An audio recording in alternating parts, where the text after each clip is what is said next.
Hello everybody! Welcome back to the channel. If you haven't done so yet, hit that subscribe button and also hit that like button so more people can see this. Because today is a super important topic that I don't think enough people are talking about. That's about the recession. Regardless of what type of delivery work you do, whether it's food delivery, grocery delivery, or hauling around passengers, Get out of my car now! the recession will affect how much you make. Is this the time to worry? You know what, the answer might surprise you, but you know what, let's dive right into it. So just to start off with, this is the definition of a recession. A recession is a period of temporary economic decline during which trade and industrial activity are reduced, generally identified by a fall in GDP for 2 successive quarters. To put it quite simply, it means people will spend less, meaning there may be less work for us. Rising unemployment is the #1 indicator that a recession is coming. But if you keep your eyes peeled to everyday businesses that you may drive by while you're working, you'll notice that a large portion of them will have help wanted signs in their windows. There are more jobs available than people currently working.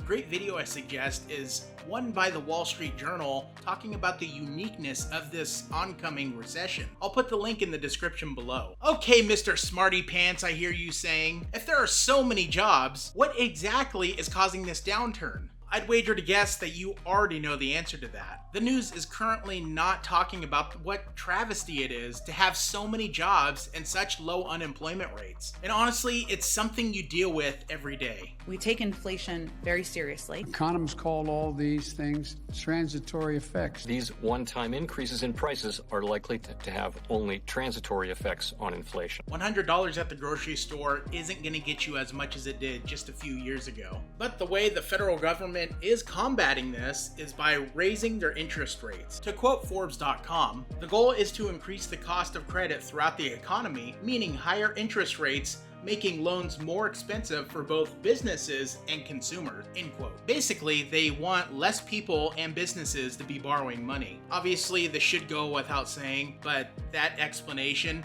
is horribly oversimplified. I would highly suggest reading up on that subject to understand it better. I guess the big question is this it for us? Is the gig economy going under? Is this the end of the world?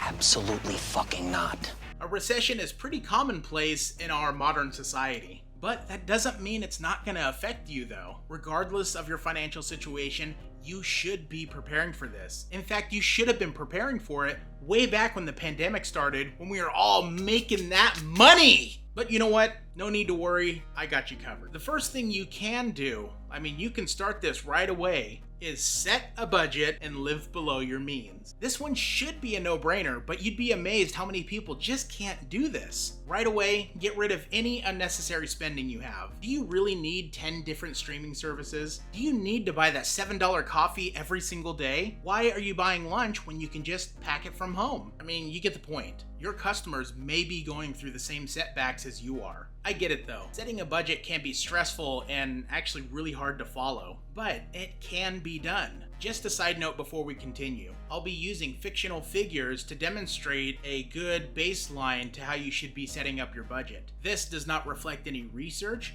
papers, or studies. And just note that a living wage could vary drastically from state to state. One person in the Midwest could live off of $300 a week, while another in New York might have to make $1,300 a week just to survive. And it should also go without saying, I'm not a financial advisor. So let's say you're living off the bare minimum, $400 a week. This will cover rent, bills, car payment, and anything else that you have to pay throughout the month. Your minimum goal is $1,600 a month. It doesn't matter how many days a week you work, it doesn't matter how many hours, or how much you make a day. As long as the total by the end of the week adds up to $400, you're good. But how can we expand on this? You need an emergency savings. So we have our $1,600 a month figure. So let's start multiplying a little bit. 1,600 times 6 equals $9,600. Just to be safe, round that up to 10,000. This is 6 months' wage that you could live off of if you suddenly had to stop working for whatever reason.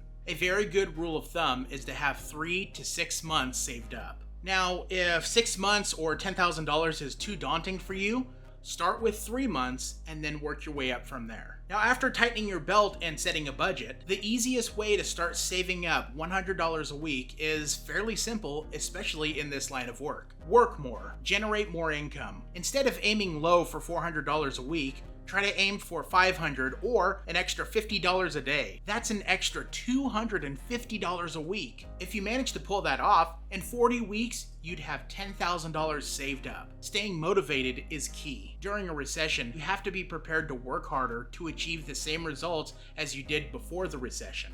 An emergency fund should be your first priority. If you have any other debts, such as credit cards or car payments, continue making those minimum payments. So let's jump ahead a bit. You have 6 months saved up. Now what? Tackle your debts, starting with the smallest and ending with the biggest. So let's say you have a credit card with $500 on it, another one with $1,000 on it, and you have your car payment, which you still owe $10,000 on it. You want to tackle the $500 one first. As you continue tackling the smaller debt, continue making payments on the bigger stuff so they don't go to collections or you get your car repoed. But if you're still bringing in an extra $250 a week, that $250 could go towards that credit card. And in 2 weeks, you could have it paid off. And if you keep it going, you could have your second credit card paid off in just 4 weeks. I would highly suggest researching Debt Snowball to get a clearer picture of this. Now, if you're like me, you're always looking ahead. In other words, you're looking to diversify, creating multiple sources of income. How can you achieve this? This is where it becomes a little tricky because you do have quite a few options. You can invest in the stock market, start a retirement fund, or if you're ambitious enough, buying a rental property. But with these options, I would highly recommend you seek out a financial advisor.